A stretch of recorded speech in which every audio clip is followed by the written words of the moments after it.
बहुत बहुत स्वागत है आज के इस सत्र में आप सभी का। आज के इस सत्र में हम फिजिक्स का एक बहुत इंपॉर्टेंट टॉपिक डिस्कस करने जा रहे हैं जिस पे बेस्ड कई क्वेश्चन आपके एग्जाम में आ सकते हैं। तो आइए बिना डिले किए हुए स्टार्ट करते हैं आज का ये सेशन, जिसमें हम डिस्कस करेंगे mathematical analysis for half wave rectifier.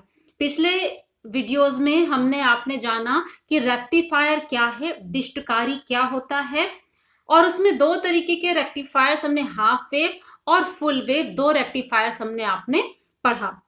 और उन्हीं वीडियो में हमने बात की थी कि इन आगे के वीडियोस में जो कि आज हम स्टार्ट कर रहे हैं, इसमें हम उन रेक्टिफायर्स के लिए मैथमेटिकल एनालिसिस डिस्कस करेंगे।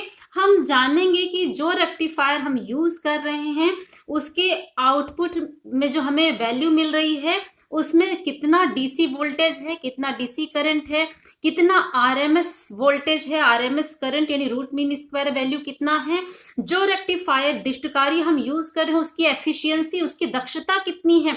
दक्षता के बेस पे हम कंपेयर कर पाएंगे कि कौन सा वाला दिष्टकारी यानी रेक्टिफायर हमारे लिए अच्छा है, किसे हमें किस जगह पर यूज करना चाहिए प्रायोरिटी पर। तो आइए बिना डिले के हम स्टार्ट करते हैं इन अलग अलग टॉपिक्स पर डिस्कशन। और अगर ये वीडियो आपके लिए हेल्पफुल होते हैं तो फ्रेंड्स वीडियो को लाइक करना और चैनल को सब्सक्राइब करना बिल्कुल भी ना भूलें। तो आइए हम स्टार्ट कर लेते हैं अपना आज का डिस्कशन।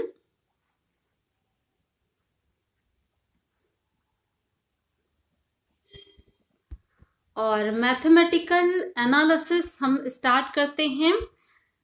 देखिए फ्रेंड्स, हमें पता तो है ही कि हाफ वेव रेक्टिफायर क्या होता है और उसका आउटपुट हमें कैसा मिलता है। तो हाफ वेव रेक्टिफायर में अगर हम इनपुट में कुछ इस तरीके का सिग्नल दे रहे थे तो हमें आउटपुट में क्या मिला था, इस तरह से साइन हाफ साइन वेव्स मिलती हैं separated by pi phase angle. यानी कि ये अगर 0 है, ये यहाँ पे पाई है, ये 2 पाई है, तो आप देख पा रहे हैं half sine wave separated by pi phase angle से सेपरेशन है इनके बीच में। अब अगर इसी चीज को आप मैथमेटिकली रिप्रेजेंट करना चाहें तो हम मैथमेटिकली इसी बात को कैसे रिप्रेजेंट कर सकते हैं, यानी E से हम रिप्रेजेंट कर रहे हैं वो ईएमएफ वैल्यू जो हम अप्लाई कर रहे हैं अपने हाफ वेव रेक्टिफायर के इनपुट में। हमने E अप्लाई किया है जिसे आप वोल्टेज या ईएमएफ कह सकते हैं यहाँ पर, कि इनपुट वोल्टेज आपने कितना अप्लाई किया है। तो ये आपकी इनपुट वैल्यू आ रही है जो सिनुसॉइडल फॉर्म में है, साइन वेव है, इस तरीके का है, यानी हम उसे ऐसे रिप्रेजेंट करेंगे। तो E is equal to E naught sine omega T, ये इनपुट वैल्यू शो कर रहा है जो हमने अप्लाई किया है। Let the input voltage apply to the PN junction diode in series with load R is given by. ये बात आप समझ रहे होंगे कि जो हमने हाफ वेव रेक्टिफायर में पीएन जंक्शन डायोड से अप्लाई किया है, तो पीएन जंक्शन डायोड के आउटपुट से अप्लाई करने का मतलब क्या हुआ, जो ट्रांसफार्मर का सेकेंडरी था उस पे हमने ये वोल्टेज अप्लाई किया है। और ये हमारा पीएन जंक्शन जो है वो आउटपुट जो लोड है उसके साथ सीरीज में कनेक्टेड था। ये हम लोगों ने पिछले वीडियोस में देखा है। कोई भी कंफ्यूजन के लिए आप उस वीडियो पे जाकर के उसे देख लीजिए, जिसका लिंक मैं यहाँ पर आपको दे दूंगी डिस्क्रिप्शन बॉक्स में। तो ये तो इनपुट का है जो हमने सिनुसॉइडल फॉर्म में इस पे अप्लाई किया है इनपुट वोल्टेज, वो आप समझ गए। उसे हम मैथमेटिकली रिप्रेजेंट करें तो क्या आएगा, मैथमेटिकल रिप्रेजेंट करने पर उसे E is equal to E naught sine omega T.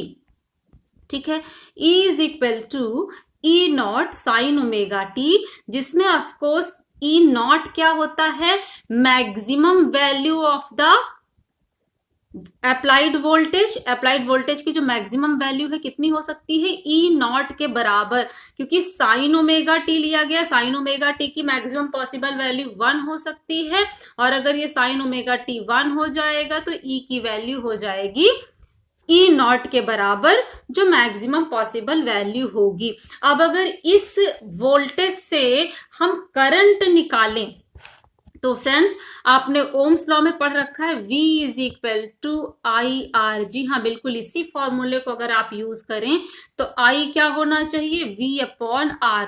लेकिन इस केस में वोल्टेज अप्लाइड कितना है, E not sine omega t, तो V की जगह आप लिख देंगे E not sine omega T, और R की जगह आर एफ प्लस आर। क्यों आएगा आर एफ प्लस आर, अभी हम आपने डायग्राम में देखा था कि जब आप पीएन जंक्शन के साथ लोड का कनेक्शन करते हैं जिसके क्रॉस हम आउटपुट वोल्टेज लेते हैं, तो ये लोड आर है, ऐसे आपने कनेक्शन किया था, यहाँ पे आपने सेकेंडरी कॉइल लगाई थी ट्रांसफार्मर की। तो फ्रेंड्स यहाँ पे देखिए जो करंट आएगी वो कितना होगा कि voltage applied upon total resistance, है ना।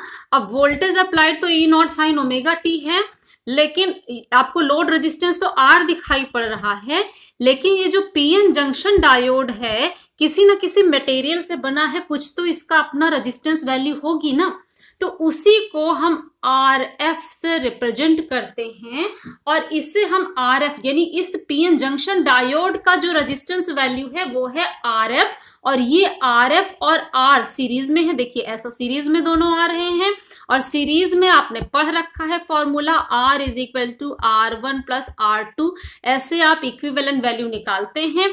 तो यहाँ पर इस आर एफ और आर का इक्विवेलेंट क्या आ जाएगा, आर प्लस आर एफ या आर एफ प्लस आर आ जाएगी रेजिस्टेंस की वैल्यू। और इस आर एफ को जो कि पीएन जंक्शन डायोड का रेजिस्टेंस है उसे नाम देते हैं dynamic forward resistance, dynamic forward resistance, क्योंकि ये रेजिस्टेंस उस समय का है जबकि हमारा PN junction diode forward biasing में काम करता है, यानी जब ये कंडक्ट कर रहा है उस समय के लिए है ये आर एफ वैल्यू रेजिस्टेंस की, इसलिए हम इसे नाम देंगे डायनेमिक फॉरवर्ड रेजिस्टेंस। तो फ्रेंड्स यहाँ आपने देखा कि जब हमने इस पे अप्लाई किया वोल्टेज, किस पे, हाफ वेव रेक्टिफायर में पीएन जंक्शन डायोड पर हमने वोल्टेज अप्लाई किया, तो यहाँ पर क्या फॉर्मूला हमें अप्लाइड वोल्टेज का यानी जंक्शन डायोड से जो वोल्टेज अप्लाई हुआ उसका क्या फॉर्मूला मिलता है, और उससे करंट कैसे आती है। यहाँ आप आर एफ क्या है ये भी आपको क्लियर हो गया है जो हमने दे रखा है। तो यहाँ देखिए क्या आ जाएगा, अब ये जो आई की वैल्यू आई है ना, आउटपुट में आपने क्या देखा था, ऐसे करंट आ रही थी, हाफ वेव रेक्टिफायर का ये आउटपुट था, तो इसमें ये जो करंट आई है ये इस वैल्यू को शो करेगी, है ना। इसका मतलब क्या है, 0 से पाई फेज एंगल तक, यानी जब ओमेगा टी यानी फेज एंगल 0 से पाई के बीच होगा तब आपका ये करंट आएगा। लेकिन जैसे ही नेक्स्ट साइकिल इनपुट आपने ऐसे लगाया था, है ना, तो 0 से पाई के बीच हमें ये करंट मिली थी, लेकिन जैसे ही आप इस नेक्स्ट साइकिल पे गए हमारा जंक्शन डायोड रिवर्स बायस हो गया और उसके आउटपुट में कोई करंट नहीं मिलेगी। यानी नेक्स्ट साइकिल कहां से कहां तक, पाई से 2 पाई तक की जो फेज एंगल है उसमें करंट कितनी होगी, 0। तो ये तो वोल्टेज और करंट का एक्सप्लेनेशन है जो हाफ वेव रेक्टिफायर में हम इनपुट वोल्टेज लगाते हैं वो किस तरह से हम रिप्रेजेंट करेंगे, और आउटपुट में हमें करंट क्या मिल रही है, इस करंट से हम आउटपुट वोल्टेज निकाल सकते हैं। तो E is equal to E naught sine omega t वो वोल्टेज है जो कि हमने पीएन जंक्शन डायोड जो हाफ वेव रेक्टिफायर में है उसके इनपुट पर अप्लाई किया, और ये वोल्टेज जब हम इनपुट पर अप्लाई करते हैं तो हमें आउटपुट में करंट जो मिल रही है वो 0 से पाई फेज एंगल के लिए ये वैल्यू है, और पाई से 2 पाई फेज एंगल के लिए 0 वैल्यू, क्योंकि पाई से 2 पाई जब इस वाले हमारे जो वोल्टेज अप्लाइड है उसका फेज एंगल पाई से 2 पाई होता है, तब हमारा जंक्शन डायोड रिवर्स बायस हो जाता है। तो फ्रेंड्स, ये तो इनपुट वोल्टेज और आउटपुट करंट का रिलेशन था। अब यहां ये आई नॉट, यानी इससे हमने इस शॉर्ट फॉर्म में लिखा इसे, तो आप देख के ही बता सकते हैं कि आई नॉट क्या है। आई नॉट है E naught upon R F plus R, E naught upon R F plus R. ठीक है, ये आई नॉट की वैल्यू है। आई नॉट क्या होगा, जैसे ये ई नॉट मैक्सिमम अप्लाइड वोल्टेज है, इसी तरह आई नॉट मैक्सिमम करंट है।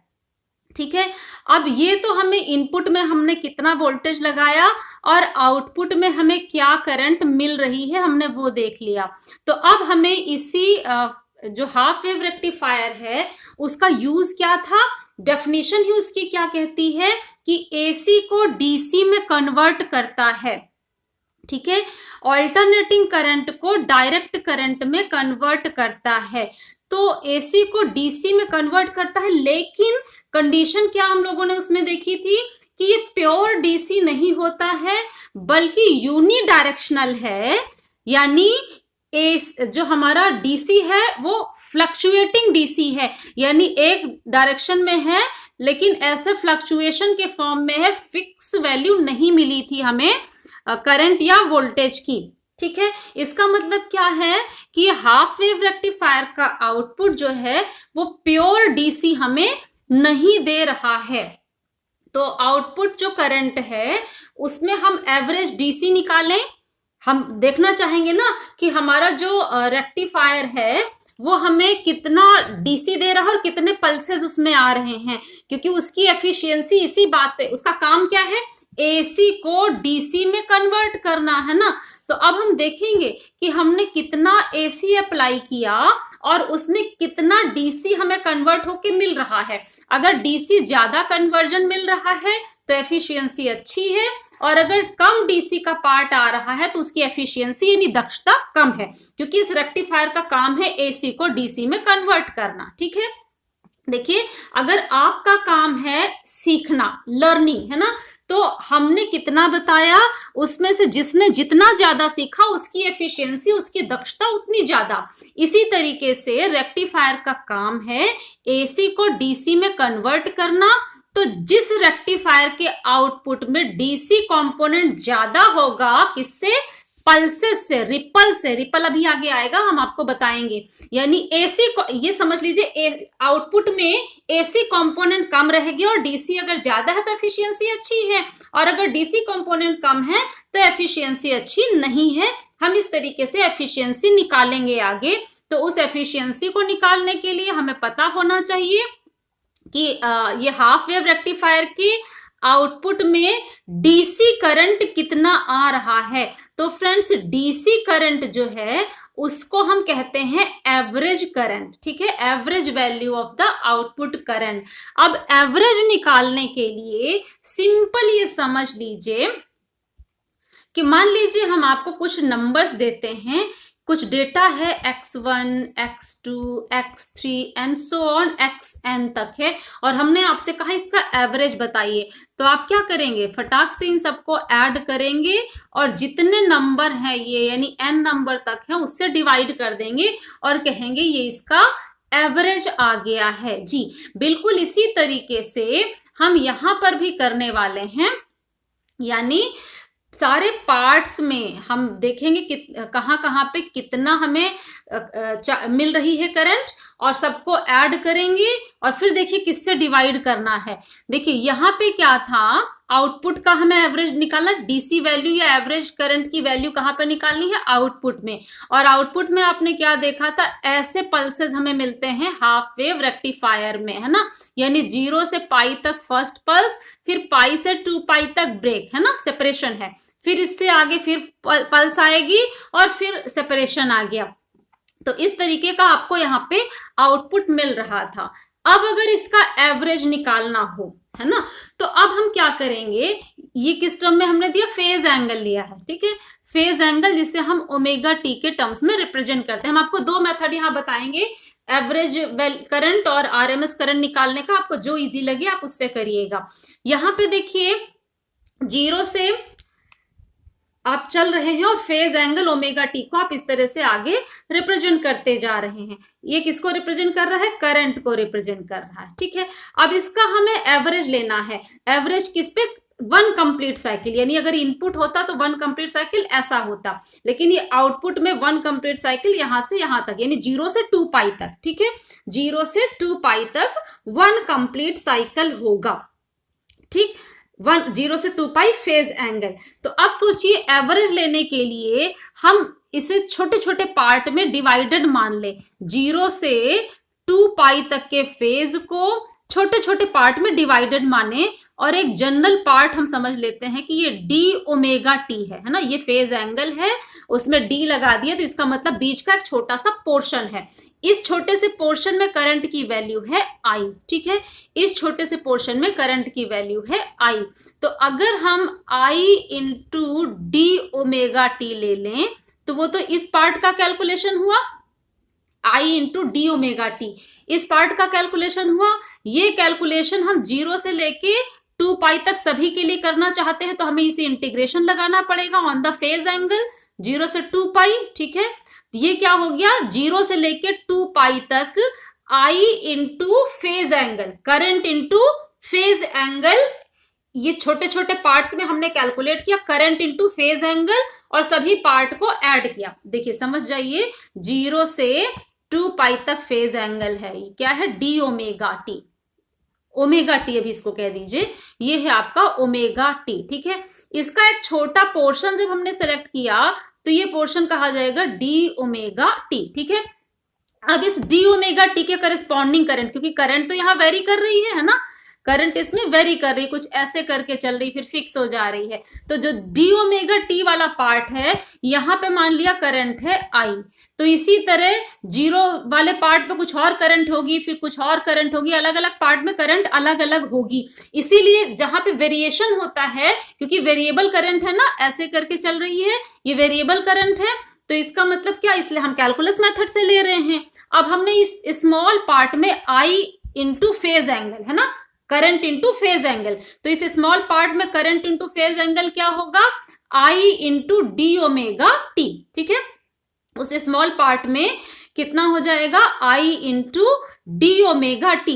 लेकिन अगर हमें पूरे का जो साइकिल 0 से 2 पाई तक है, उस पूरी साइकिल में अगर हमें निकालना है आउटपुट, यानी इस इतने तक में पूरे में निकालना है, 0 से पाई, पाई से 2 पाई, यहां तक हमें निकालना है क्या चीज? करंट इंटू फेज एंगल की वैल्यू। तो हमें क्या करना पड़ेगा? ऐसे ही स्मॉल पार्ट्स में सबको डिवाइडेड मान करके हर पार्ट के लिए निकालेंगे आई इंटू डी ओमेगा टी, उन सबको ऐड करना, बजाय ये प्रोसेस करने के आप इंटीग्रेशन यूज करते हैं। तो इंटीग्रेशन में हम क्या करते हैं, जो हमारा आई इंटू डी ओमेगा टी आया उस पे हम इंटीग्रेशन लगा देते हैं। कहां से कहां तक? जहां तक का हमें निकालना था। कहां से? 0 से 2 पाई तक निकालना था, तो 0 से 2 पाई तक की लिमिट लगा देंगे। तो ये क्या हो जाएगा? यहां से लेके यहां 2 पाई तक, 0 से 2 पाई तक के लिए करंट इंटू फेज एंगल की वैल्यूज निकल के ऐड हो गई है ना, 0 से 2 पाई तक फेज एंगल। अब अगर इसका एवरेज निकालना है तो इससे हमें करना पड़ेगा डिवाइडेड बाई 0 से 2 पाई तक का जो फेज एंगल है डी ओमेगा टी, इसका इंटीग्रेशन। और ये इंटीग्रेशन टोटल फेज एंगल कितना आएगा? डी ओमेगा टी ना, मान लीजिए डी ओमेगा टी को एक्स मान के आप इंटीग्रेट करेंगे तो टोटल फेज एंगल आएगा 1 साइकिल के लिए 2 पाई, है ना। तो ये वैल्यू तो हो जाएगा 2 पाई। जब ये 2 पाई हो जाएगा तो देखिए यहाँ पे इस जगह पर यहाँ पर यही लिया गया है। ओके, आप समझ गए होंगे कि कैसे एवरेज डीसी यहाँ पे करंट निकाली जा रही है आउटपुट के लिए। ठीक, अब हम इसका आपको कैलकुलेशन भी बता देते हैं कि इसके आगे कैलकुलेट करके वैल्यू कैसे निकलती है। अब आप समझ गए कि हमने एवरेज के लिए क्यों लिया है 1/2 पाई, 2 पाई यानी 1 साइकिल में टोटल फेज एंगल, ठीक है।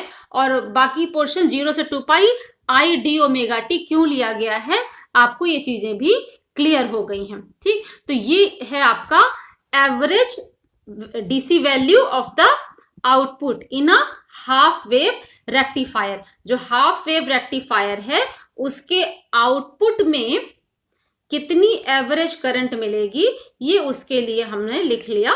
फॉर्मूला समझ लीजिए, इसको सॉल्व करेंगे तो हमें मिल जाएगी टोटल वैल्यू की आउटपुट में कितनी एवरेज डीसी वैल्यू होगी। और इसका सोल्यूशन भी बहुत आसान है। आप देखिए कि इसे हम ओपन अगर करेंगे तो 0 से 2 पाई है ना, तो चूंकि पार्ट्स में था, ऐसे था ना, 0 से पाई फिर पाई से 2 पाई, तो 0 से पाई वाला पार्ट हम जब लिखेंगे तो ये आई की जगह I naught sine omega T आएगा। लेकिन जब हम यहाँ पे पाई, ये 0 नहीं होगा, यहाँ पे होगा पाई, ये मिसप्रिंट है, ठीक है। 0 से पाई तक कितना होगा, और फिर पाई से 2 पाई, ये तो करंट 0 थी, पाई से 2 पाई में देखिए, पाई से 2 पाई में करंट 0, क्योंकि हमारा जो जंक्शन डायोड है वो रिवर्स बायस हो जाता है पाई से 2 पाई में, ठीक है। इसलिए इसको जब ओपन करेंगे इंटीग्रेशन में, 0 से 2 पाई को हमने लिखा 0 से पाई, तो 0 से पाई में आई की वैल्यू आती है I naught sine omega t, ठीक है। फिर प्लस पाई से 2 पाई करेंगे तो आई की वैल्यू हो जाती है 0, ठीक है। तो जो सेकेंड वाला पार्ट था, सेकेंड वाला पार्ट, ये वाला जो पार्ट है ये तो 0 ही हो जाएगा रिजल्ट इसका। हमें सिर्फ इस पार्ट को सॉल्व करना है। तो इस पार्ट को सॉल्व करने के लिए देखिए सोल्यूशन इसका बहुत आसान है। जैसे आप सिंपल इंटीग्रेशन करते आए हैं, नॉर्मली आप डी टी डी एक्स ऐसे लिखते थे, यहाँ क्या लिखा है डी ओमेगा टी, तो कोई परेशान होने की जरूरत नहीं है। आप इसे क्या कर सकते हैं, आप डी ओमेगा टी को मान लीजिए कि डी ओमेगा टी की जगह क्या है, एक्स मान लीजिए, है ना। मान लेते हैं डी ओमेगा टी आपका क्या है, d omega T is equal to है एक्स, ठीक। डी ओमेगा टी है ना, ओमेगा टी को आप मान लीजिए omega T is equal to है एक्स, ठीक है। ओमेगा टी अगर आपका एक्स होगा तो डी टी, आप कैलकुलस पढ़ चुकी होंगी, डी टी आपका कितना आ जाएगा, D T is equal to 1 omega into D X आ जाएगा, ठीक है। और एक्स का मतलब ओमेगा टी। अब हमारे पास क्या था सॉल्व करने के लिए, जो आपको सॉल्व करना है एग्जैक्टली वो है sign omega T D t, है ना। यहाँ पे देखिए जो आपको सॉल्व करना है टर्म, आई नॉट तो यहां से बाहर आ जाएगा, sign omega T D omega T, इसको सॉल्व करना था, sign omega T D omega t. तो अगर आपको सॉल्व करना है sign omega T D omega t, तो इसका मतलब क्या हुआ, आपके पास क्या है, साइन एक्स डी एक्स, है ना। आपके पास इस तरीके की चीज है, साइन एक्स डी एक्स, ठीक है। अब इसको आपको सॉल्व करना है, इसको सॉल्व करने के लिए अब सिंपल इसको कर लीजिए। मुझे यहाँ पे अभी इसकी भी जरूरत नहीं पड़ रही है, क्योंकि हमारे पास यही तो है, यहाँ पे साइन एक्स डी एक्स है ना, sine omega T D T, जी हाँ। साइन, इसको ओमेगा टी को आप एक्स मान लीजिए, तो साइन एक्स डी एक्स सीधे सीधे से दिखाई पड़ रहा है। और जब वो साइन एक्स डी एक्स आपको दिखाई पड़ रहा है तो इसका मतलब है ये क्या आ जाएगा, ये सीधे सीधे आपका सॉल्व होकर के आपको कॉस के टर्म्स में आ जाता है। यहाँ आपको कुछ भी करने की जरूरत नहीं पड़ रही है, यानी ये टर्म आपको क्या सॉल्व होके मिल जाता है, माइनस कॉस एक्स, ठीक है। और एक्स क्या है, एक्स है ओमेगा टी, तो ये आ जाएगा आपका माइनस कॉस ओमेगा टी। और अब ओमेगा टी की जो लिमिट आई थी आप वो लगा दीजिए, ठीक है। तो ओमेगा टी की लिमिट क्या थी, 0 से पाई, यानी जहां ओमेगा टी है, ओमेगा टी कोई ना ओमेगा ना टी अलग अलग नहीं, ओमेगा टी है, वहां पे पहले एक पाई रखना है और 0 ये लिमिट आपको लगानी है। जैसे ही ये लिमिट लगाएंगे तो इसकी वैल्यू आपको मिल जाने वाली है ना। तो ये चीज यहाँ पे देखिए कैसे किया है,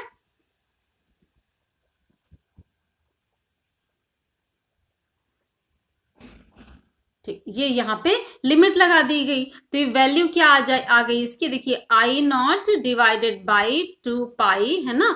और ब्रैकेट में माइनस कॉस ओमेगा टी आया, क्योंकि sine omega t sine x d x is equal to minus of cos x होता है, तो यहाँ पे आ जाएगा माइनस कॉस ओमेगा टी। तो इसकी वैल्यू का मतलब क्या, माइनस कॉस पाई, फिर माइनस लगाएंगे तो माइनस माइनस प्लस, है ना, प्लस कॉस 0, ओके। जैसे इसको सॉल्व करेंगे तो कॉस पाई यानी -1 माइनस माइनस प्लस, है ना, तो ये I naught upon 2 pi 1 plus cos 0 degree again 1, तो 1 1 2 हो जाएगा, 2 से 2 ये वाला कैंसिल होगा, है ना, तो आई नॉट अपॉन पाई, ये डीसी वैल्यू आ जाएगी करंट के लिए, किसके लिए, हाफ वेव रेक्टिफायर में DC value of the current. ठीक है, तो इस तरीके से आप निकाल सकते हैं एक डीसी वैल्यू।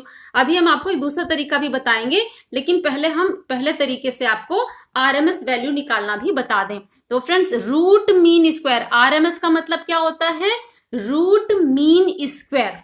ठीक, जैसे हमने एवरेज आपको बताया था, उसी तरीके से देखिए क्या होती है आरएमएस वैल्यू, है ना। जब आप कह रहे हैं रूट मीन स्क्वायर, तो इसको जरा उल्टा चलिए, यहां पे है आर एम एस, तो स्क्वायर मीन रूट, है ना, इस तरीके से आप उसको जब करते हैं तो पूरा अपने आप को एक्सप्लेन कर देता है कि एक्चुअली यहां हुआ क्या है। जैसे एवरेज निकालने में हमने आपको डेटा दिए थे x1 x2 x3 and so on, ऐसे करके दिया था, आपने एवरेज निकाला, है ना, यहाँ फिर से मानते हैं x1 x2 x3 and so on, ये डेटाज है ना, इनका हमें क्या निकालना है, R M S, root mean square. तो इसका उल्टे से चलिए, पहले सबका स्क्वायर कर दीजिए, है ना, ठीक, स्क्वायर करने के बाद इन सबका मीन ले लीजिए। मान लीजिए n तक डेटा थे तो हम n तक लिखेंगे n टू द पावर 2, ठीक है, डिवाइडेड बाई, अभी इस स्क्वायर किया ना, स्क्वायर का मीन यानी जितने नंबर ऑफ टर्म्स हैं उनसे इसको डिवाइड कर दिया, फिर क्या करना, रूट यानी स्क्वायर रूट निकाल दीजिए एक, तो ये आ जाता है जो हमें डेटा दिए गए थे x1 x2 x3 and so on, ये डेटा जो आपको दिए गए थे इसकी आरएमएस वैल्यू हमें मिल जाती है, रूट मीन स्क्वायर वैल्यू, बिल्कुल इसी, ठीक है, यानी पहले सभी डेटा का स्क्वायर करिए ये वाला, फिर उस स्क्वायर वैल्यू का मीन ले लीजिए और फिर उसका अंडर रूट कर दीजिए, स्क्वायर रूट कर दीजिए, तो आरएमएस आ जाता है। यही चीज देखिए यहाँ पे हम जो हमारा हाफ वेव रेक्टिफायर है उसके आउटपुट करंट की आरएमएस वैल्यू निकालने के लिए किया जा रहा है। ठीक है, देखिए यहाँ पे क्या है, आरएमएस निकालना है। जैसे एवरेज निकालने में आपने क्या किया था, आई डी ओमेगा टी, है ना, और मैंने समझाया क्यों, क्योंकि आपने देखा था 0 से 2 पाई तक इस तरह से वेरिएशन हो रहा था, आपने जो फेज एंगल है उसका स्मॉल पार्ट आपने डी ओमेगा टी सिलेक्ट किया, उस पर करंट थी आई, तो आई इंटू डी ओमेगा टी लिया, फिर 0 से 2 पाई तक इंटीग्रेशन लगाया, तो पूरी साइकिल का आपको मिल गया था I into D omega T, parts में लेके उसका सम अपने आप आ गया, है ना, तो आई इंटू डी ओमेगा टी, इस टर्म का 0 से 2 पाई तक का सम आ गया और उसे आपने 2 पाई से डिवाइड किया था तो एवरेज आ गया था। ठीक है, यहां पे देखिए, यहां पे हमें आरएमएस वैल्यू निकालनी है। ठीक है, इसका मतलब क्या है, स्क्वायर, जैसे डेटा था, डेटा का स्क्वायर, तो यहाँ मेन डेटा क्या है, करंट, है ना, पहले इस फेज एंगल पे मेन डेटा निकालना है, तो मेन डेटा है आपकी करंट। ठीक है, उस करंट का स्क्वायर कहां पे, स्क्वायर करंट का कहां पे, D omega T phase angle पर, यानी इस स्मॉल पार्ट पे आई स्क्वायर कितना है, तो इस पार्ट पे आई स्क्वायर होगा I square into D omega T, है ना, इतने फेज एंगल पे, लेकिन हमें तो 0 से लेके 2 पाई तक चाहिए, तो इसी को 0 से 2 पाई तक इंटीग्रेशन किया हमने। ठीक है, टोटल आ गया, अब इसका एवरेज यानी अपॉन 2 पाई करेंगे, इसका एवरेज आया, पहले भी देखिए हमने डिवाइड किया था 2 पाई से ना एवरेज निकालने के लिए, अब यहाँ इस स्क्वायर वैल्यू का एवरेज। ठीक है, और फिर इसका स्क्वायर रूट जब आप करेंगे तो ये आरएमएस वैल्यू देगा। देखिए यहाँ पे वही किया गया है, आई स्क्वायर डी ओमेगा टी, कहां से कहां तक, 0 से 2 पाई तक, 0 से 2 पाई तक। ठीक है, अपॉन 2 पाई किया और उसका स्क्वायर रूट ले लिया, तो आपको मिल जाती है इस तरह से आरएमएस वैल्यू, किसके लिए, हाफ वेव रेक्टिफायर के आउटपुट करंट की। अब यहां पे भी आई की वही वैल्यू, 2 पार्ट में इसको भी करना पड़ेगा क्योंकि 2 पार्ट में हमें आउटपुट मिलता है। 0 से पाई तक हाफ साइन वेव है और फिर पाई से 2 पाई तक 0 करंट हो जाती है, तो हम वही चीज यहाँ पे सब्स्टिट्यूट करेंगे, ठीक है। जैसे पहले हमने पार्ट्स में किया था, इसको इंटीग्रेशन को फिर हम पार्ट्स में ब्रेक करेंगे, 0 से पाई तक करेंगे, जिसमें आई हमें क्या लेना है, आई की वैल्यू फिक्स लेनी है, I naught sine omega T, है ना, I is equal to I naught sine omega T, ये हम यहां पे लेंगे, ठीक है। ये देखिए फिर यहाँ पे पार्ट्स में किया गया इसको, और पार्ट्स में 0 से पाई तक जाएगा और उसके आगे फिर पाई से 2 पाई तक जाएगा। यहां पर भी मिसप्रिंट है, ये इसको आप सही से नोट करिएगा, ये पाई ही होना है, ठीक है। तो अब यहाँ क्या आ जाएगा, 0 से पाई तक आपने लिया, ठीक है। तो आई की जगह I naught sine omega T और पाई से 2 पाई में आई की जगह 0, तो ये वाला पार्ट तो 0 हो जाएगा, ओके। हमें अब सॉल्व क्या करना, सिर्फ ये वाला पार्ट सॉल्व करना है। अब देखिए इसका सोल्यूशन आप कैसे निकाल पाएंगे, ठीक है। इसका सोल्यूशन भी हम आपको बता देते हैं कि आप किस तरीके से इसका सोल्यूशन निकालने वाले हैं। आपने क्या लिखा, आपने लिखा 1/2 पाई 0 to 2 pi I square D omega t, ठीक है। फिर 0 से 2 पाई वाले इंटीग्रेशन को हमने पार्ट्स में ब्रेक कर लिया, 0 से पाई और दूसरा वाला है पाई से 2 पाई, ठीक है। ये वाला पार्ट तो 0 हो गया, खत्म। अब हमें सिर्फ इस वाले को सॉल्व करना है, ठीक है। तो इस वाले पार्ट को सॉल्व करने के लिए मैं अलग से उसका सोल्यूशन आपको करवा देती हूं, आप उसे नोट कर लीजिए, जिससे कंफ्यूजन ना रहे कि ये कैसे आप कर रहे हैं, है ना। देखिए अब हमें क्या करना था, हमने दूसरा पार्ट तो उसका 0 हो गया, एक पार्ट में जो फर्स्ट पार्ट था वो क्या बचा, 1/2 पाई, ओके। कहां से कहां तक था, 0 to पाई था, और I naught square sine square omega T था, ठीक है। Then D omega T, okay. दूसरा वाला पार्ट 0 था, ठीक है। और इसका हमें सॉल्व करके फिर स्क्वायर रूट लेना होगा, तब आरएमएस वैल्यू आएगी। यानी हमारे पास टारगेट है इस टर्म को सॉल्व करने का। अब इसमें देखिए हम क्या इसे लिख सकते हैं, जैसे पहले मैंने स्टार्ट किया था ना, omega T is equal to x अगर आप मान लें, है ना। थोड़ी देर के लिए लिमिट अभी हम जो भी लिखी है उसे लिखी रहने दें, लिमिट को भी ध्यान ना दें, सिर्फ सॉल्व करने पे आप ध्यान दें। तो 1/2 पाई, ठीक है, 0 to pi, okay, I naught square sine square x d X, है ना। और इस पूरे की पावर 1/2 आपको करना है, ठीक है। अब यहां देखिए कि आपने पढ़ रखा होगा कि cos 2 theta is equal to 1 - 2 sine square theta, ठीक है, ये होता है। तो इसे अगर यूज करें आप, तो आप निकाल सकते हैं sine square theta is equal to 1 - cos 2 theta upon 2, ठीक है, ये आप निकाल सकते हैं। तो यहां पर साइन स्क्वायर एक्स की जगह हम क्या लिख सकते हैं, यहां से देखिए 1 - cos 2x अपॉन 2, है ना, 1 - cos 2x अपॉन 2। अब इस चीज को हम यहां पे सब्स्टिट्यूट कर लें, तो ये क्या दे देगा, 1/2 पाई 0 to pi, okay, I naught square, ठीक है, साइन स्क्वायर एक्स की जगह 1 - cos 2x whole divided by 2 dx, है ना। और इस सब की पावर है 1/2, ओके। अब हमें इस टर्म को सॉल्व करना है। इसको सॉल्व करने के आपने नोट कर लिया होगा, हम आगे के पेज पे आ जा रहे हैं।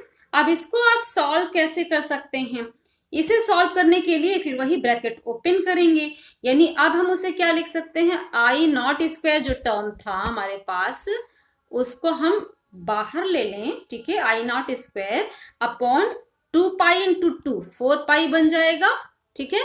2 पाई था और अंदर का 2 पाई बाहर आया तो 4 पाई बन जाएगा। रिमेनिंग ब्रैकेट को ओपन करना है, 0 to पाई था, है ना। तो यहाँ हम ऐसे लिख लें इसको ओपन करें इंटीग्रेशन 0 to पाई, एक तो dx आ जाएगा minus 0 to pi cos 2x dx आ जाएगा, और इस पूरे का हमें 1/2 करना है। ठीक है, अब इसे हम क्या लिख सकते हैं, बल्कि यहां ब्रैकेट लगाना है जिसका 1/2, क्योंकि इसको भी छोड़ना नहीं है ना। अब ये वाला टर्म भी शामिल होगा इसमें, है ना, ये वाला आपका टर्म भी इसी में शामिल होगा। ठीक, तो अब ये कैसा आ जाएगा, अब इसे आप लिख सकते हैं I0² अपॉन 4 पाई। ठीक है, I0² अपॉन 4 पाई। ये वाला टर्म तो सीधे सीधे dx सॉल्व होगा तो x आएगा, और लिमिट पाई टू 0 लगाएंगे तो लिमिट क्या बन जाएगा, पाई बन जाएगा। यानी इस टर्म को सॉल्व करें, ये इंटीग्रेशन आपको आता होगा, है ना। dx को आप सॉल्व करेंगे तो x, और x को लिमिट लगा दीजिए 0 to पाई, तो ये क्या बनेगा, पाई माइनस 0 यानी कि पाई। ओके, तो इसका मतलब क्या है, इसमें जो फर्स्ट वाला टर्म है वो तो आपको सीधे सीधे वैल्यू दे देता है पाई। ठीक है ना, फर्स्ट वाला टर्म आपको दे देता है पाई, लेकिन जो सेकंड वाला टर्म है फ्रेंड्स वो आता है आपका 0। कैसे आता है 0, देन सबकी पावर 1/2। अब ये 0 मैं आपको भी बता देती हूँ कि कैसे 0 आता है, अगर आपको इसमें भी कोई कंफ्यूजन है तो। cos 2x dx है ना, इसको सॉल्व कर देते हैं अलग से। यहां इसको सॉल्व करके हम आपको बता देते हैं। ये आपका है cos 2x dx। ओके, तो इसे सॉल्व करने के लिए आप मान लेंगे 2x is equal to L, है ना, तो dx इज इक्वल टू क्या बनेगा, 1/2 dl, है ना। तो ये रख लीजिए आप इसकी जगह पर, ये क्या आ जाएगा, cos L dl अपॉन 2, है ना। अब इसको आप सॉल्व करेंगे तो क्या आ जाएगा, 1/2 साइन L। ओके, L का मतलब क्या, 2x। ठीक है, और इसकी लिमिट कहां से कहां तक है, लिमिट है इसकी 0 से पाई। ठीक, अब इस पे आप वैल्यू रख करके देख लीजिए, जैसे ही आप ये वैल्यू रखेंगे, लिमिट लगाएंगे, तो ये टर्म क्या आ जाएगा, 0। साइन 0 डिग्री 0, साइन 180 डिग्री भी 0, तो ये आ जाएगा आपका 0। ठीक है, इसलिए सेकेंड वाले टर्म को 0 लिख दिया। अब ये आपके पास क्या बच गया, I0² अपॉन 4, है ना, क्योंकि पाई से पाई फिर कैंसिल हो जाएगा, और इसकी पावर 1/2। तो इसको जब सॉल्व करेंगे तो क्या आ जाएगा, I0 अपॉन 2। यानी जो हम मेन सोल्यूशन हमारे पास आया वो कितना आया, इसमें I0/2। ठीक है, ये आपका निकला RMS value of the output for half wave rectifier. तो हमने DC वैल्यू भी निकाल ली और RMS वैल्यू भी निकाल ली। DC वैल्यू आपको क्या मिली थी, DC वैल्यू आपकी आई है I0 अपॉन पाई। ठीक है, DC वैल्यू है I0 अपॉन पाई, और RMS वैल्यू है I0 अपॉन 2। ठीक है, अब यहाँ पे DC वैल्यू कैलकुलेशन और RMS वैल्यू कैलकुलेशन सीख लिया। अभी मैं सेकेंड मेथड आपको समझाऊंगी, उसके पहले मैं आपको यहां बता दूं कि power supply to the circuit. ठीक है, अब सर्किट को जो पावर सप्लाई किया गया है उसे हम किस फॉर्म में कैलकुलेट कर सकते हैं, रूट मीन स्क्वायर, क्योंकि वो प्योर AC नहीं है। कितनी पावर, देखिए इनपुट में हमने क्या लगाया वो एक्चुअली पावर सप्लाइड नहीं है, उसमें से जितना हमारा रेक्टिफायर ने लिया वही है पावर सप्लाइड। तो आउटपुट में जो वैल्यू हमें मिल रही है टोटल करंट की, यानी RMS के टर्म्स में जो हमें मिल रही है, उस करंट से हम निकालेंगे पावर सप्लाइड। ठीक है, अब पावर सप्लाइड जो पावर होती है, फॉर्मूला क्या होता है, I²R, है ना। ऐसे आप पावर निकालते हैं, करंट I है तो I²R है पावर।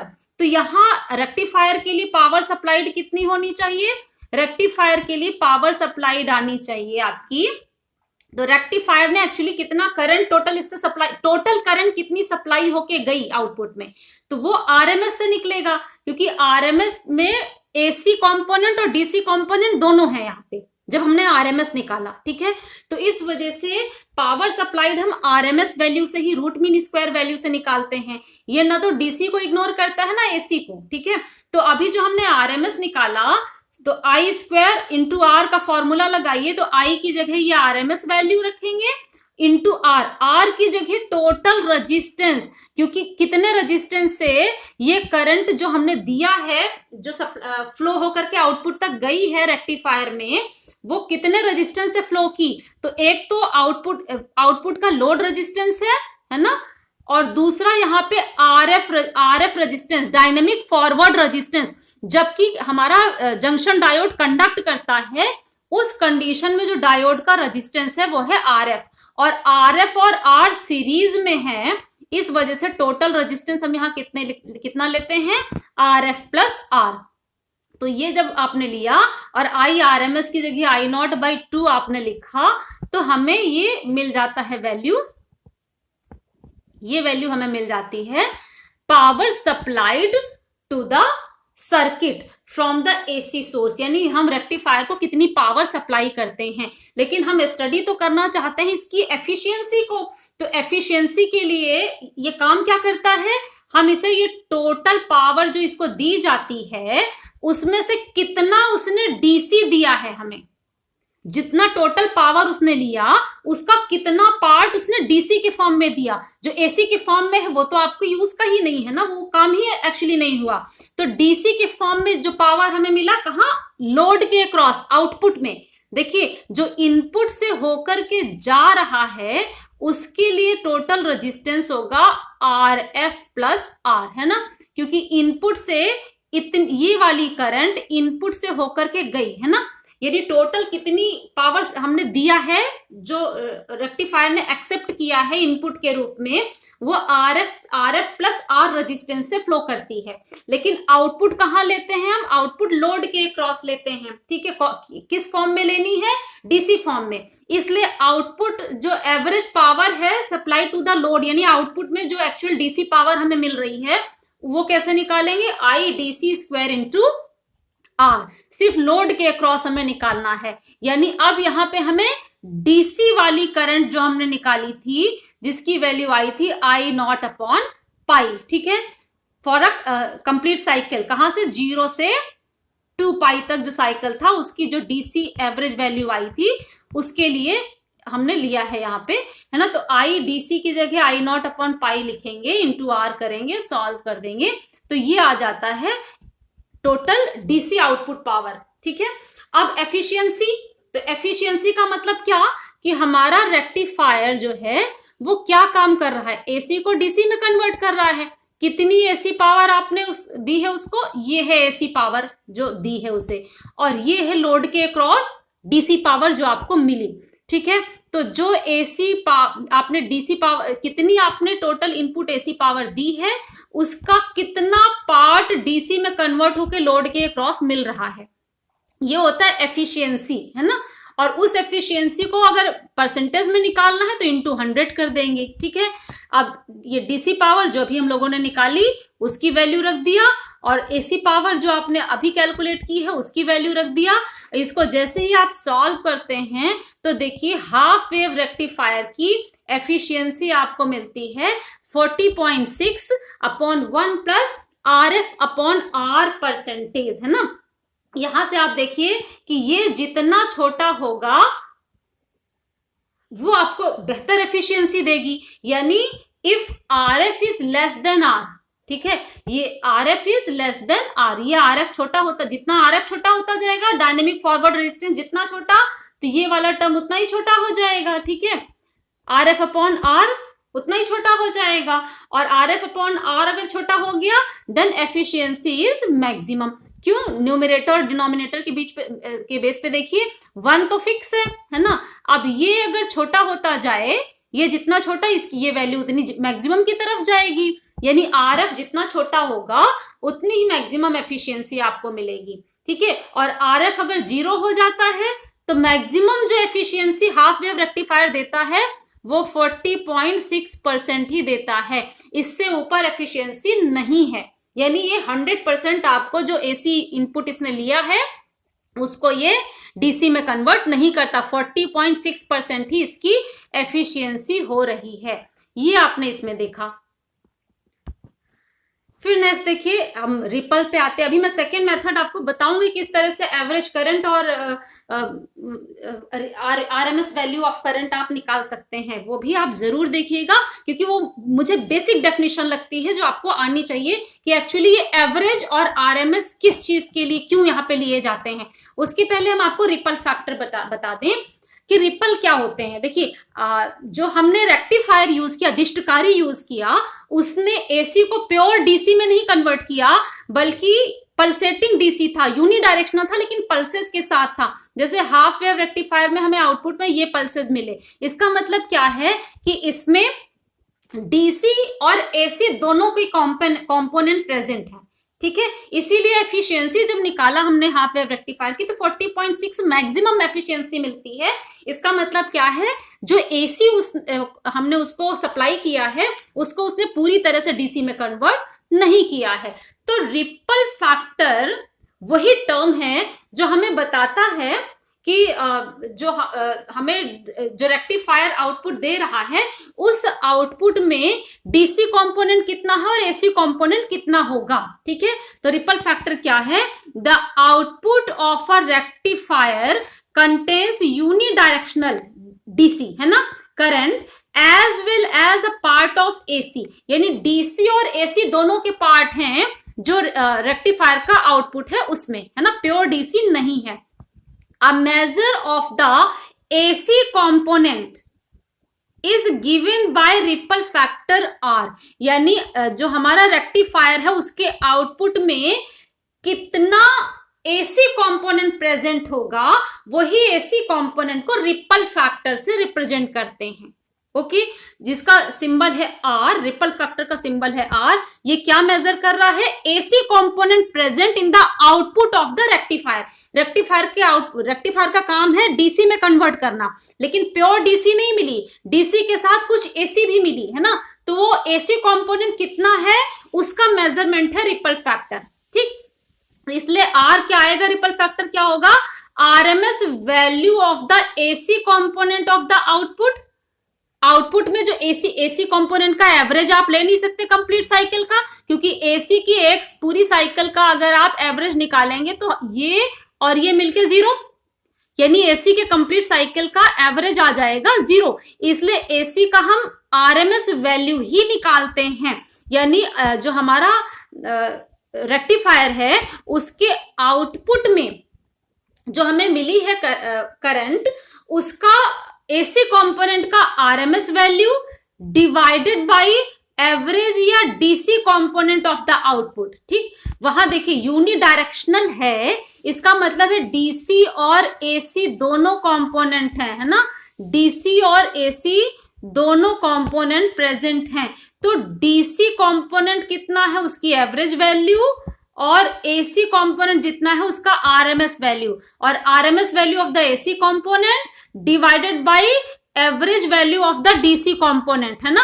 ये आपको देता है रिपल फैक्टर, यानी measurement of the AC component in the output of the rectifier, ठीक है। उसे हम क्या लिख रहे हैं, आई डैश आरएमएस, इसका मतलब आउटपुट का जो एसी कंपोनेंट है उसकी आरएमएस वैल्यू अपॉन डीसी या एवरेज वैल्यू, ठीक। अब आप कंफ्यूज नहीं होइएगा, अभी इसके पहले हम लोगों ने आरएमएस वैल्यू लिखा था आई आरएमएस, अभी हमने यहाँ आई डैश लिख दिया है। देखिए ये आई आरएमएस क्या था, जो टोटल एसी करंट जो हमने उसको सप्लाई किया रेक्टिफायर को, जो हमने इनपुट से सप्लाई किया, ठीक है। लेकिन आई डैश आरएमएस क्या है, जो आउटपुट में करंट मिलती है उसका डीसी पार्ट, ये टोटल का था जिसमें से हमने डीसी भी अलग नहीं कर रखा है।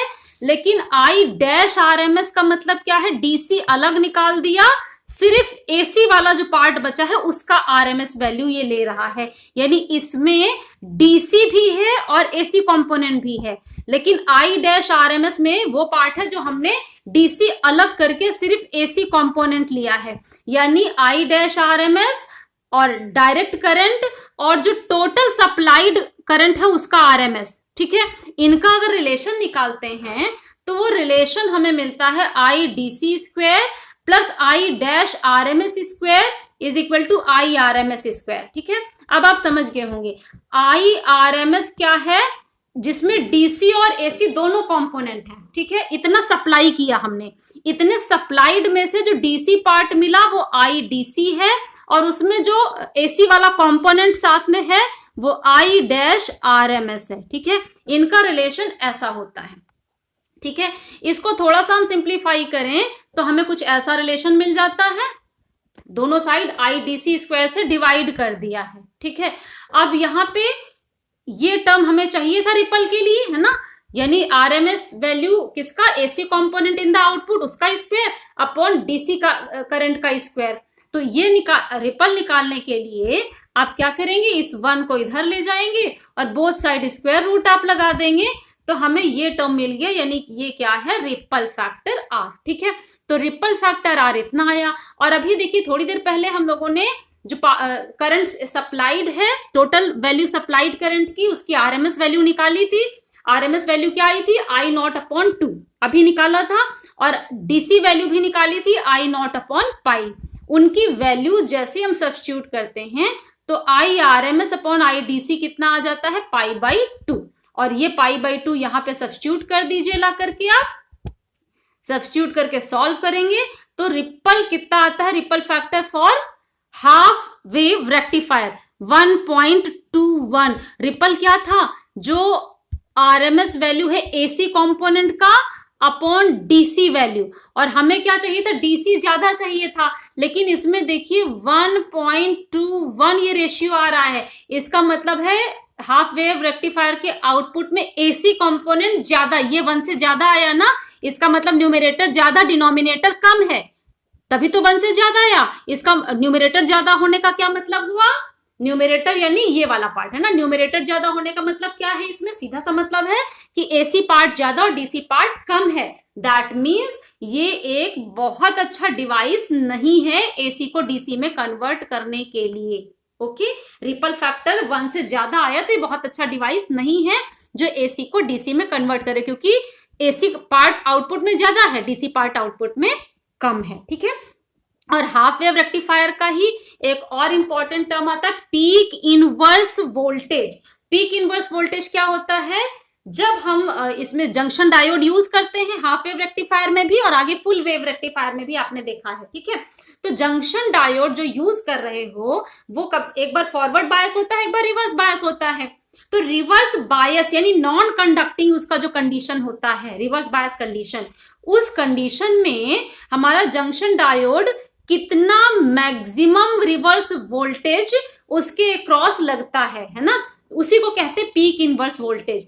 Peak inverse voltage is the maximum reverse voltage which the rectifier has to withstand during the non conducting period. जब हमारा जंक्शन डायोड रेक्टिफायर का कंडक्ट ना कर रहा हो, यानी रिवर्स बायस में जब होगा, उस कंडीशन में जो मैक्सिमम वोल्टेज उसके अक्रॉस लग रहा होगा उसी को हम कहते हैं पीक इनवर्स वोल्टेज। ठीक है, और इस केस में जो हमने हाफ वेव रेक्टिफायर देखा उसको तो आपका डायग्राम तो आपको याद ही होगा कि ये जंक्शन डायोड आपने लिया था, ये लोड रेजिस्टेंस आपने लिया है ना, और यहां से हमने सेकेंडरी के थ्रू वोल्टेज दिया था, ये प्राइमरी था। ओके, अब यहां से देखिए आप ई नॉट, हमने क्या कहा था, सेकेंडरी के क्रॉस ई वैल्यू आई, E is equal to E naught sine omega T.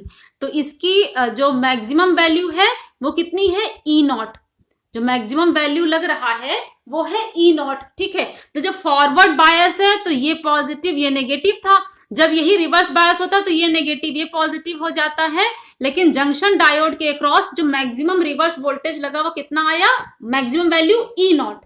इसका मतलब है हाफ वेव रेक्टिफायर में जो आपका पीक इनवर्स वोल्टेज आएगा उसकी वैल्यू भी कितनी होगी, उसकी वैल्यू भी होगी आपकी ई नॉट के बराबर ही। मैक्सिमम वोल्टेज जो कि रिवर्स कंडीशन में, नॉन कंडक्टिंग कंडीशन में जंक्शन डायोड के क्रॉस लगा वो ई नॉट है, इसीलिए पीक इनवर्स वोल्टेज भी ई नॉट है। और एक लास्ट टर्म जो मैं शॉर्ट में ही आपको बताऊंगी, बहुत डिटेल में इसकी जरूरत नहीं पड़ती है, वो है वोल्टेज रेगुलेशन।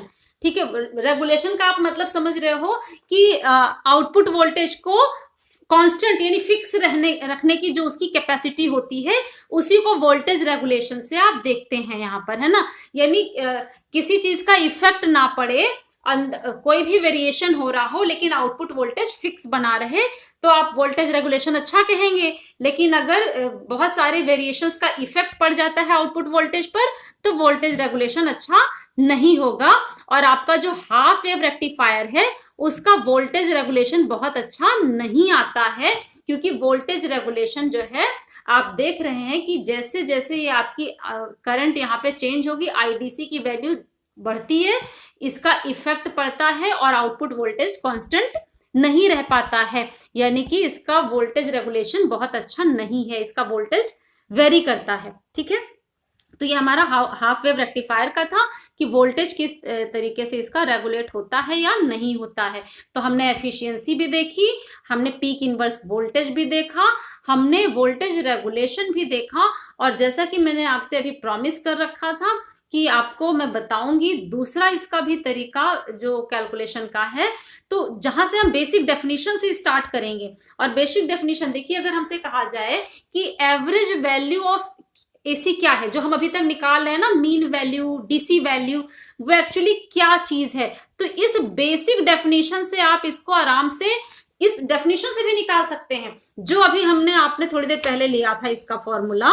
तो वो क्या लिया था आपने, I D C is equal to लिया था 1/2 पाई, ठीक है, और 0 से 2 पाई आई नॉट डी ओमेगा टी, है ना। ये लेकर के हम लोगों ने सॉल्व किया था, डीसी वैल्यू आ गई थी। ओके, और जो वैल्यू आई थी, यानी यहां से जो करंट हमारी आई थी, आई नॉट अपॉन पाई, किसके लिए, हाफ वेव रेक्टिफायर के केस में जो आउटपुट है उसके लिए। यही चीज देखिए इस डेफिनेशन से भी आप बड़े आराम से निकाल सकते हैं, और मैं आपको अब वही बताने जा रही हूं। तो अगर आपको पहले वाले मेथड से कुछ दिक्कत भी हो रही है, तो आप इस वाले मेथड को यूज करिए, और ये भी आपको बहुत आराम से बेसिक चीज बताता है। जैसे डेफिनेशन से शुरू करें, तो डेफिनेशन हमारी क्या कह रही है, डेफिनेशन कह रही है कि एवरेज वैल्यू क्या है, it is that steady current, उस कांस्टेंट वैल्यू जो डीसी होती है ना, उस करंट के, उस फिक्स वैल्यू ऑफ करंट के बराबर होती है। It is that steady current which when passed through a circuit for half of the time period. यहाँ हाफ टाइम पीरियड कह रहा है, हम फुल टाइम पीरियड लेंगे, क्योंकि half time period complete cycle हम इस इनपुट के लिए लेते हैं, लेकिन हमें इस केस में लेना है, तो हम इस हाफ टाइम पीरियड ना लेकर के हम इसको फॉर फुल टाइम पीरियड लेंगे। आप इसको फुल टाइम पीरियड लीजिएगा, ठीक है, it is for full time period. ठीक है, इन्होंने जो ये बेसिक डेफिनेशन दी थी वो किसके लिए लिया था, ये लिया था इन्होंने ये इस तरह से पूरी कंप्लीट साइन वेव के लिए। लेकिन हमारा जो आउटपुट मिलता है हाफ वेव रेक्टिफायर में, वो कंप्लीट साइन वेव नहीं होता, बल्कि half sine wave separated by pi radian होता है। तो हम यहाँ फुल टाइम पीरियड के लिए लेंगे of the output of the, ये ऑल्टरनेटिंग करंट नहीं लिखेंगे, ये बेसिक डेफिनेशन जो है वो ऑल्टरनेटिंग करंट इसके लिए है। ठीक है, हम इसके लिए नहीं निकाल रहे हैं, हम किसके लिए निकाल रहे हैं, हम निकाल रहे हैं for the output of the half wave rectifier. तो हम फुल टाइम पीरियड के लिए लेंगे, ठीक है, जिसका हमें इस फॉर्म में आउटपुट मिलता है, यानी for output of the half wave rectifier. ठीक है, sends the same amount of charge as is done by the current। कौन सी करंट, आउटपुट में जो करंट प्रेजेंट है, जो हाफ वेव रेक्टिफायर के आउटपुट की करंट है, इन द सेम टाइम पीरियड। ठीक है, कंफ्यूज मत होइएगा, ये ऑल्टरनेटिंग करंट के लिए ये बेसिक डेफिनेशन है। ऑल्टरनेटिंग करंट के लिए यही डेफिनेशन यूज करके हम जो हमारा रेक्टिफायर है उसके आउटपुट का भी हम डीसी वैल्यू निकाल सकते हैं। इसका मतलब क्या हुआ, डीसी वैल्यू क्या होगी, उस स्टडी वैल्यू ऑफ करंट के बराबर होगी, जो कि अगर हम फुल साइकिल के लिए, फुल टाइम पीरियड के लिए 0 से 2 पाई रेडियन का जो फेज है उसके लिए हम फ्लो कराते हैं, तो सेम चार्ज को पास कराएगा जितना कि हमारा हाफ वेव रेक्टिफायर की जो आउटपुट करंट है उतने ही टाइम पीरियड में वो चार्ज पास कराती है। ठीक है, ये चार्ज के टर्म्स में है, यानी डीसी वैल्यू जो करंट की है वो उस करंट के बराबर ली जाती है जो कि सेम टाइम पीरियड में सेम चार्ज को पास कराते हैं, इतना मतलब है। ये ऑल्टरनेटिंग करंट के लिए था और हम इसी डेफिनेशन को यूज करेंगे, किसके लिए, इसी डेफिनेशन को यूज करेंगे for the current of the output of the rectifier, है ना। रेक्टिफायर का जो आउटपुट है उसके करंट के लिए हम यूज करेंगे इसी डेफिनेशन को। देखिए इस डेफिनेशन को यूज करके आप कैसे इसको सॉल्व कर सकते हैं। इस डेफिनेशन को जैसे ही आप यूज करते हैं तो बेसिक डेफिनेशन आप जानते हैं, चार्ज अगर आपको निकालना, charge is equal to current into time period, है ना। यानी अगर आप लिखते हैं d q is equal to I d t तो आप इसे लिख सकते हैं, ठीक है। और आपने अभी पढ़ा था कि for output of the half wave rectifier I is equal to I naught sine omega t, जिसमें हम लोगों ने डिफाइन किया था ये वैल्यू कहां से कहां तक होती है, फॉर ओमेगा टी 0 से 2 पाई, 0 से पाई तक, है ना, 0 से पाई तक, और पाई से 2 पाई ये वैल्यू 0 हो जाती है। ओके, फॉर पाई टू पाई से अगर हम ओमेगा टी की वैल्यू 2 पाई तक लेंगे तो ये करंट हमारी हो जाएगी 0, ठीक है।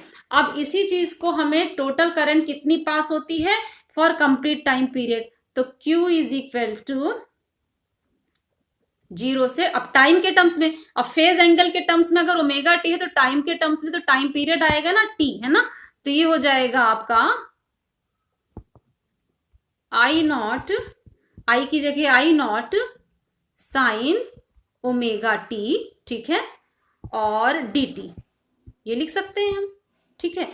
अब इसको हम पार्ट्स में ब्रेक करें, 0 से पाई तक का मतलब है टाइम पीरियड 0 से t/2। मुझे लगता है इसमें आपको कोई कंफ्यूजन नहीं होगा, है ना। ये फेज एंगल अगर ये 0 से पाई है, यहाँ 2 पाई है, तो ये टाइम पीरियड 0 से ये t/2 है और ये t है। ओके, ये आपको कंफर्म होगा पहले से ही, हर जगह आप यूज करते हैं इस चीज को, ठीक है। अगर इसमें भी कोई डाउट है तो आप कमेंट में लिखिए, मैं आपको उसमें आंसर दे दूंगी, या जरूरत पड़ेगी तो कुछ अलग से भी वीडियो उसके लिए आपको दे दूंगी ऑल्टरनेटिंग करंट से रिलेटेड। ओके, तो अभी 0 से t था, उसको हमने पार्ट में 0 से t/2 लिया, t/2 तक तो ये वैल्यू आएगी करंट की I naught sine omega T वाली, तो इसको आई नॉट इससे बाहर ले सकते हैं, I naught sine omega T dt, है ना। लेकिन दूसरे पार्ट में t/2 से t में i की वैल्यू हो जाएगी 0, ठीक है। तो ये dt, इसका मतलब ये वाला पार्ट आपका 0 आएगा। ओके, अब हमें इसको सॉल्व करना है, तो इसको आप सॉल्व कर दीजिए, ओमेगा टी dt को सॉल्व करना है। इसको सॉल्व करना बहुत आसान है, लेकिन अगर फिर भी इसमें भी आपको डाउट है तो मैं आपको इसको फिर से बताती हूँ कि आपको क्या लेना है। यहाँ पे omega T is equal to X मानिएगा, then D T is equal to 1 omega D X हो जाएगा, और यहाँ वैल्यू रखिएगा आप, आई नॉट आ जाएगा, यहाँ पे आपका आ जाएगा साइन एक्स डी टी की जगह डी एक्स अपॉन ओमेगा, है ना। इसको सॉल्व करेंगे आप तो ओमेगा फिक्स है, बाहर आ जाएगा, ओमेगा आपका फिक्स है, बाहर आ जाएगा, यानी ये टर्म कितना हो जाएगा आपका आई नॉट अपॉन ओमेगा, और रिमेनिंग का जो सोल्यूशन आएगा माइनस कॉज ओमेगा टी आएगा, ठीक है। और फिर ओमेगा टी की आप लिमिट लगा, चाहे लिमिट कन्वर्ट करके लगाइए या हम बाद में लिमिट लगा देते हैं, वैल्यू वही आनी है आपकी। अब इसको आप सॉल्व कर देंगे लिमिट लगा करके, तो ये क्या आ जाएगा माइनस आई नॉट। अब ओमेगा को हम क्या लिख सकते हैं, omega is equal to 2π/t, है ना। Omega is equal to 2π/t, क्योंकि हम t के टर्म्स में चल रहे हैं, तो 2π/t। ओके, और अंदर आ जाएगा कॉस ओमेगा टी, ओमेगा की जगह 2π/t, 2π/t, और t की जगह आ जाएगा वैल्यू रखा t/2, माइनस दूसरे में आ जाएगा t की जगह 0 रखेंगे तो cos 0, और cos 0 डिग्री कितना होता है, cos 0 डिग्री 1 होता है, इसमें t कैंसिल, 2 कैंसिल, ठीक है। और cos पाई कितना होता है -1, तो ये आपका आ जाएगा माइनस आई नॉट, ये नीचे t है, ये ऊपर चला जाएगा, है ना यहाँ पे, तो ये हो जाएगा t/2π, यहाँ पे क्या आ जाएगा -1 ओके। तो इसको सॉल्व कर दीजिए, माइनस माइनस दोनों जो क्या बन जाएंगे -2 से 2 कैंसिल होगा, माइनस माइनस प्लस बनेगा, तो ये आपका आ जाएगा I naught T by I naught T upon pi. ठीक है, इतना चार्ज आया है वन कंप्लीट साइकिल में। साइकिल का मतलब है टाइम पीरियड टी। तो करंट क्या होगी, करंट आपकी आएगी, करंट की वैल्यू कितनी होगी, total charge upon total time, average current है ना, जो डीसी करंट हम निकाल रहे हैं। तो DC current total charge upon total time, इसका मतलब है आई नॉट अपॉन पाई। और देखिए फर्स्ट मेथड में भी हम लोगों ने DC value of the current यही निकाला था, आई नॉट अपॉन पाई। तो इस मेथड से भी आपकी डीसी वैल्यू ऑफ करंट कितनी आ जाती है, आई नॉट अपॉन पाई आ जाती है। फिर हमें आरएमएस वैल्यू जो निकालनी थी आपको, आरएमएस वैल्यू देख लीजिए आप।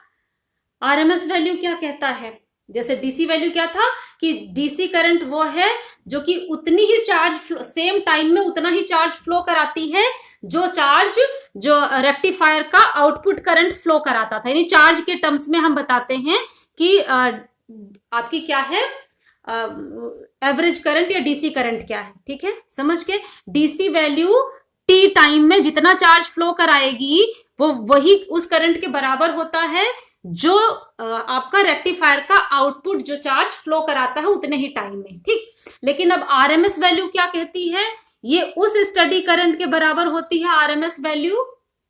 ठीक, ये भी हमने ऑल्टरनेटिंग करंट के लिए यहाँ पे बताया है, लेकिन ये ऑल्टरनेटिंग करंट ना मान करके हम इसे किसके लिए लेंगे, for the output of the half wave rectifier. यहाँ हम हाफ वेव रेक्टिफायर के लिए इसे अप्लाई करेंगे, इसी सेम डेफिनेशन को। ठीक है, जहां पे ऑल्टरनेटिंग करंट है वो क्या होगा, for the output of the half wave rectifier. ठीक है, तो क्या है, it is that steady current which when passed through a resistance for a given time, ठीक है, will produce the same amount of the heat as alternating current, यानी यहां हम क्या कहेंगे, as output of the half wave rectifier does in the same resistance in the same time. यानी जो half wave rectifier है उसकी आउटपुट करंट सेम रेजिस्टेंस से सेम टाइम इंटरवल के लिए पास होने पर जितना हीट प्रोड्यूस करेगी उतना ही हीट जो स्टडी करंट प्रोड्यूस करती है वही उस जो आउटपुट करंट है हाफ वेव रेक्टिफायर की उसकी आरएमएस वैल्यू कही जाती है। यानी जो हम डीसी के लिए चार्ज की जो बात कर रहे थे, यहां हम किसकी बात करते हैं, हीट प्रोड्यूस्ड की, है ना। अब हीट प्रोड्यूस्ड क्यों, आप सोच लीजिए कि अगर आप एवरेज ले रहे हैं और इसका एवरेज निकालना हो तो ये पार्ट और ये पार्ट का एवरेज 0 हो जाएगा। लेकिन अगर हम हीट प्रोड्यूस की बात करें तो ये भी हीट प्रोड्यूस करेगा, ये भी हीट प्रोड्यूस करेगा। तो आरएमएस वैल्यू में डीसी और एसी पार्ट दोनों इंक्लूडेड होता है, जबकि डीसी जब लेते हैं तो अपोजिट डायरेक्शन वाला कैंसिल हो जाता है। ठीक है, इसलिए आरएमएस अभी हम लोगों ने जो डिस्कस किया था, अब आप आरएमएस उसे समझ रहे होंगे।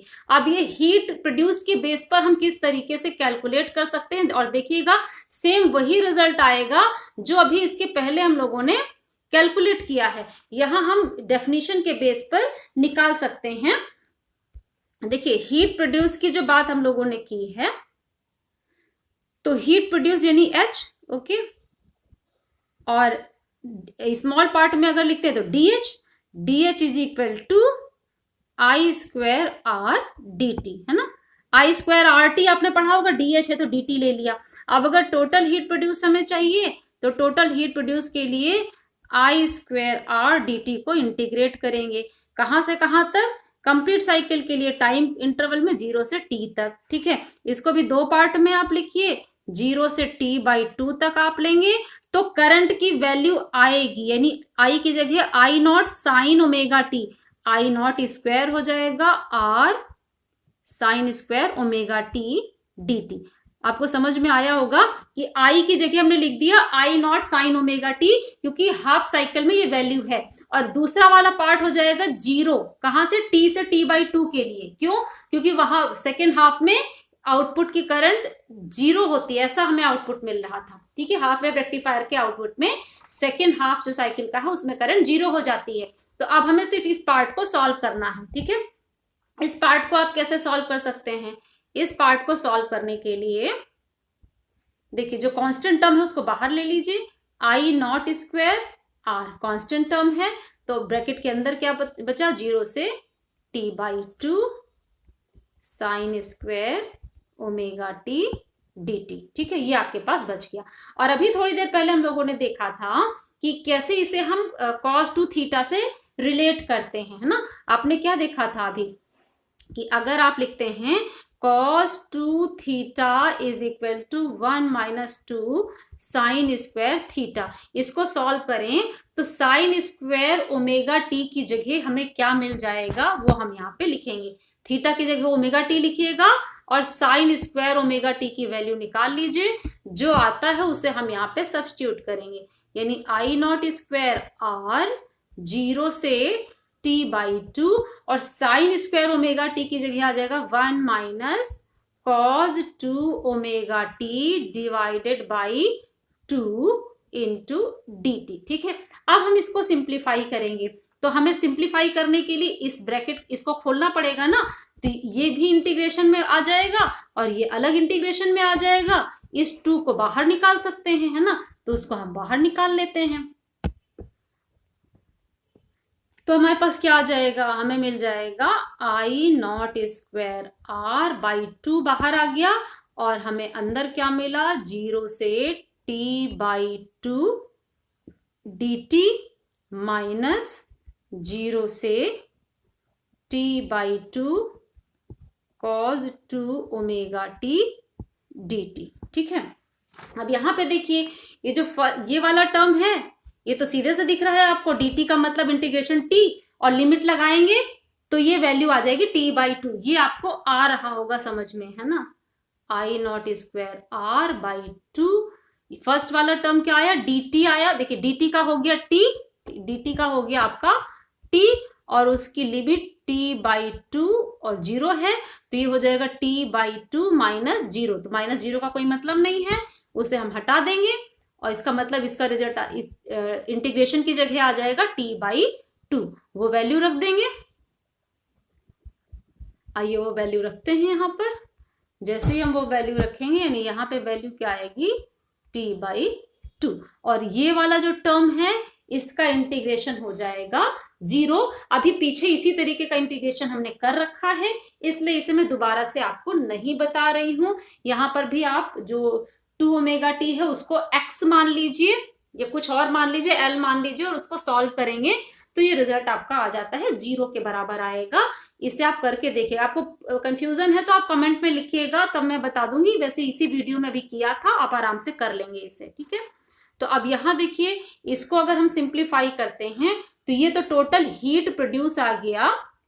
ठीक है, कितनी वैल्यू आ गई हीट प्रोड्यूस की, I naught square R t/4। Okay, अब इसी के बराबर अगर हम कहें कि जो वर्चुअल वैल्यू या आरएमएस वैल्यू ऑफ करंट है, ये तो हमने जो रेक्टिफायर का आउटपुट है उसने कितना हीट प्रोड्यूस किया वो निकाला। अब अगर हमने यहाँ पे ले रखा है कि virtual value of current is IV, है ना, तो वो IV करंट कितनी हीट प्रोड्यूस करेगी, IV square R into T, पूरे 1 कंप्लीट साइकिल, है ना, यहां से यहां तक, है ना। तो इसकी वर्चुअल वैल्यू अगर IV है, रेजिस्टेंस लोड रेजिस्टेंस R से फ्लो कर रहा है, तो लोड रेजिस्टेंस R में कितनी हीट प्रोड्यूस करेगी पूरे टाइम पीरियड में, 0 से t टाइम पीरियड में कितनी हीट प्रोड्यूस करेगी, वो होगा IV स्क्वायर R इंटू टी, I square R into T से फॉर्मूला लगाया है ना। तो और ये किसके बराबर होनी चाहिए, जो हमारे रेक्टिफायर का आउटपुट जो हीट प्रोड्यूस कर रहा है, यानी जो अभी हमने निकाला, तो जो निकाला वो क्या आया पूरे कंप्लीट साइकिल में, उसकी वैल्यू आई हमारी I naught square upon 2 into R into t/2। Okay, इसको सॉल्व कर दीजिए, R से R कैंसिल, T से T कैंसिल, तो IV इज इक्वल टू क्या आ रहा है आई नॉट बाई 2। और अभी वर्चुअल वैल्यू या RMS वैल्यू, इसी को हम IRMS कहते हैं, जो IV लिखा है वर्चुअल वैल्यू यही है IRMS value, is equal to I naught by 2। और ये वही वैल्यू आ रही है जो हम लोगों ने फर्स्ट मेथड से कैलकुलेट किया था। तो फ्रेंड्स ये तो था हमारा हाफ वेव रेक्टिफायर के केस में कि हम किस तरीके से इसका मैथमेटिकल एनालिसिस कर सकते हैं।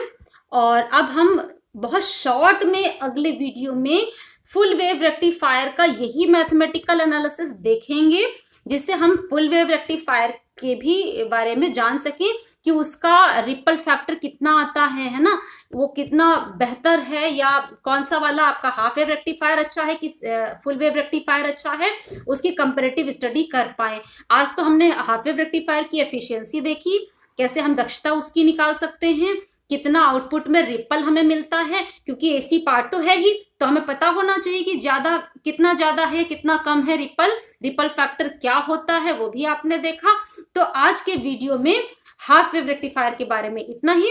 अगले वीडियो में हम शॉर्ट में फुल वेव रेक्टिफायर के बारे में यही कैलकुलेशन दे, शॉर्ट में इसलिए क्योंकि आज हमने काफी लेंदी आपको कैलकुलेशन बता दिया है। बिल्कुल इसी तरीके से हमें फुल वेव रेक्टिफायर का भी कैलकुलेशन करना होता है, और फिर हम देखेंगे कि हाफ वेव रेक्टिफायर हमारे लिए बेहतर है कि फुल वेव रेक्टिफायर। तो आगे की जानकारी के लिए आगे के वीडियोस में हमारे साथ बने रहिए। आज का वीडियो अगर आपके लिए हेल्पफुल है तो वीडियो को लाइक करना और चैनल को सब्सक्राइब करना बिल्कुल भी ना भूलें। हमारे साथ आज के वीडियो में अंत तक बने रहने के लिए आप सभी का बहुत बहुत धन्यवाद। Thank you.